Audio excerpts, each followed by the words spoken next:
So yes, Shweta, please tell us about Yes. yourself. Hello, ma'am. I am Shweta Diwan. I belong to Raipur, Chhattisgarh. Currently, I am living in Raipur. I have done my schooling from Kendriya Vidyalaya Balko. Thereafter, I did engineering from electrical discipline, which got completed in 2014. And after that, I worked as assistant manager in Balco Vedanta for 4.5 years. Then after I pursued law, which got completed in the year 2022. And I've also served for 1.5 year as assistant teacher in Chhattisgarh Education Department. तो Shweta And जैसे आपने currently, बताया, yes, ma'am. हाँ, please आप complete कर लो। Currently, I have left that job in February 2024 itself. Okay. तो श्वेता जैसे आपने बताया कि आप इंजीनियरिंग डिपार्टमेंट से हैं, फिर आपने Yes, ma'am. बाल्को में काम भी किया, बाल्को वेदांता में, एंड Yes, ma'am. उसके बाद फिर आपने लॉ किया। What was the reason of pursuing law, और आपने अपना जॉब क्यों छोड़ा? Ma'am, actually, when I was in class 11, 12, I was being brought up in Balco only. Seeing the atmosphere there, there were only engineers, and that profession only I was knowing about, that doctors and engineers. So I had taken maths in 11, 12. So I was not being aware of this field also. Then after, when I got married in 2018, my husband somehow is attached to law field, where he uses Indian Forest Acts and all that. So I got interest in that field of law. And also, judiciary is a very dignified post. So, ma'am, I am I got passionate about this field only. तो श्वेता जैसे आप बता रही हैं कि आपने as a professor भी काम किया है, राइट? आपने मतलब Hmm. पढ़ाया भी है। Yes, ma'am. ठीक है। तो आपके हिसाब से वो नोबल प्रोफेशन नहीं है, वो अच्छा प्रोफेशन नहीं है? क्या आपको लगता है कि सिर्फ जुडिशरी ही एक नोबल प्रोफेशन है? मैम, मैंने बीएड नहीं किया था, तो इट वाज अ जॉब जो निकला हुआ था 12th बेसिस पे. So ma'am, I think being a graduate, and thereafter I again did law, MBM, LLB. So I want a promotion. So I didn't want to work there.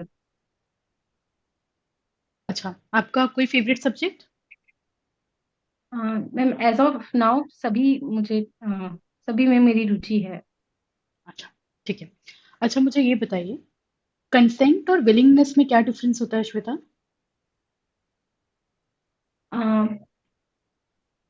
Ma'am, consent is when we obtain consent without any undue influence, coercion, fraud, misrepresentation, which should be free. And willingness, हम खुद के willing से कुछ करना चाहते हैं, that is willingness, ma'am. Consent में क्या हमारा विलिंगनेस इन्वॉल्व नहीं होता, हमारा विल इन्वॉल्व नहीं होता, ये बोल रहे हो आप? मैम, बिल इन्वॉल्व होता है, but it is between two parties ma'am. May be consent हम सामने वाले से भी हम मतलब हमसे पूछा जाता है, तो we give him the consent, him और her the consent. So this is the basic difference I feel है मैम. तो विलिंगनेस में फिर क्या डिफरेंस होगा?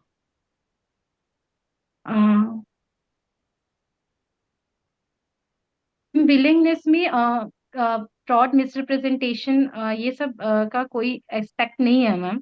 कंसेंट में फ्री कंसेंट है नहीं है, एक क्वेश्चन ऑफ फैक्ट रहता है. अच्छा, मुझे फ्रॉड और मिसरिप्रेजेंटेशन को एग्जाम्पल से समझा दीजिए। Yes ma'am. जैसे ए एंड बी है. अ, अ, एक कॉन्ट्रैक्ट करता है ए.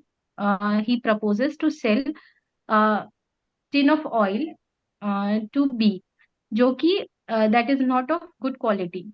तो वो उसको फ्रॉडुलेंटली उसको सेल करता है and takes money from him. Misrepresentation में एक पर्सन है A, who without any intention of fraudulent intention, uh, by mistake he believes it to be of good quality and sells it to B. उसका intention नहीं है, there is no intention of cheating और fraudulent intention नहीं है B से गलत सामान बेच के पैसे लेने का. तो that is the difference ma'am. बहुत से। आपने श्वेता कोई इंटर्नशिप करी है इस ड्यूरेशन में? No, sir. Because of Corona times, I couldn't do it, sir. उसके बाद No, sir. तो जो कोर्ट में प्रक्रिया चलती है ना, जी जो सर। प्रोसीजर चलता है, अ, उसके बारे में आपको कितना नॉलेज है? सर बहुत मिनिमम नॉलेज है सर, बहुत ज्यादा नॉलेज नहीं है मुझे। फिर बिना नॉलेज के या प्रक्रिया जाने आप कैसे काम कर पाओगे? Sir as far as I know sir, there is a basic training जो कि हमें जुडिशियल एकेडमी में भी दी जाती है, और अंडर हम किसी मजिस्ट्रेट और जज के अंडर भी हमें दी जाती है। तो sir that will be I guess enough for me to learn sir. तो मान लीजिए आप कोर्ट में जज बन के बैठे हुए हैं और आपके सामने एक प्लेंट आता है, और यस प्लेंट में एक व्यक्ति ओनरशिप क्लेम कर रहा है किसी प्रॉपर्टी की, और उसके पास ओनरशिप क्लेम करने के दो ग्राउंड्स हैं। यस एक, तो वो कह रहा है कि मैं प्रॉपर्टी का ओनर हूँ, क्योंकि मेरे पास प्रॉपर्टी का सेल डीड है, इसलिए प्रॉपर्टी का ओनर मुझे डिक्लेयर किया जाए और मुझे पोजेशन जो है मेरा ही रहना चाहिए। और दूसरा ग्राउंड ओनरशिप क्लेम करने का है एडवर्स पोजेशन। तो आप इस प्लेंट के साथ कैसे डील करोगी? सर, ये दोनों ग्राउंड साथ में है कि और है सर, इधर और है सर? नहीं, इधर और हो या ना हो, चलिए दोनों बताइए, ऑल्टरनेट में भी बताइए, जो भी आपको लगे। मतलब सिनेरियो में बेसिकली ही has two grounds, yes sir. तो आप क्या करोगे? सेल डीड को सर मान्यता दूंगी सर। एडवर्स पोजेशन में टाइटल कन्फर नहीं होता सर, सिर्फ पोजेशन कन्फर होता है किसी भी व्यक्ति के ऊपर। अगर उसके पास वैलिड सेल डीड है तो सर उसको पोजेशन और उसका टाइटल मिलना चाहिए सर, ओनरशिप उसकी होगी सर। तो आप ये कह रहे हो कि ओनरशिप कोई व्यक्ति एडवर्स पोजेशन के ग्राउंड पर क्लेम नहीं कर सकता, right? Yes sir, only possession claim कर सकता है सर। अच्छा, सेक्शन 27 लिमिटेशन एक्ट क्या है? सर एडवर्स पोजीशन पे ही है sir, that extinguishes the right of the other person. अगर उसने 12 इयर्स के अंदर सूट नहीं लाया है against other person who is in continuous possession for the property for 12 years.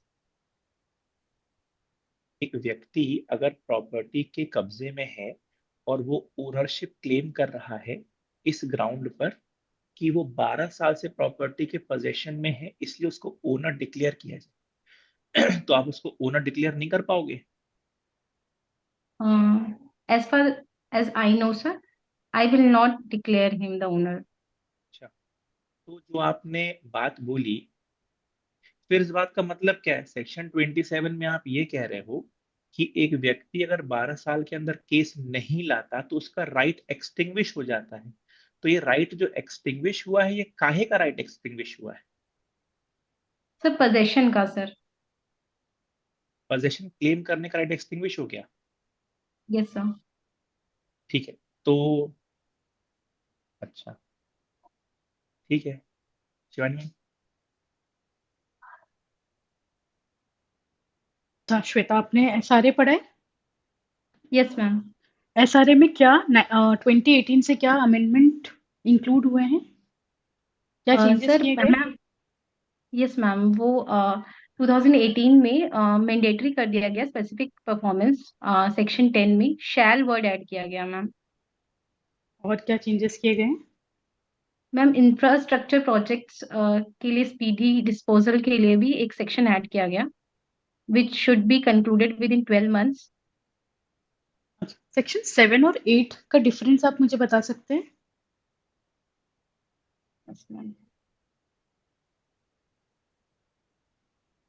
Ma'am section 7 tells about the recovery of mobile property hmm. from any person, and section 8 is the person uh, who is not the owner of the movable property shall deliver to the person who is the immediate owner of the property. That is all I can recall right now, ma'am. NIA का section 139 किस presumption के बारे में बात करता है? Ma'am, it talks about the presumption that the check has been issued for the discharge of any debt or liability. ये बता सकते हैं कि एनआईए के अंदर क्या कोई प्रिजम्पशन ऐसा है जो अक्यूज भी ले सकता है against the complainant?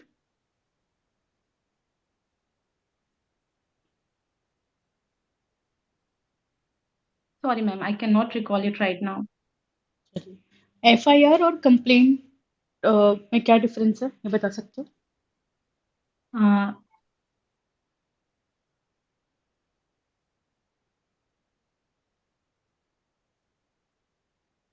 uh, where for cognizable offenses, whereas in which the police is free to arrest and investigate without the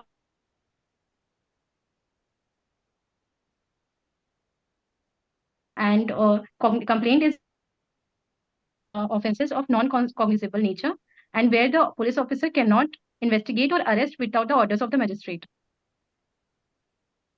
I will end your interview here.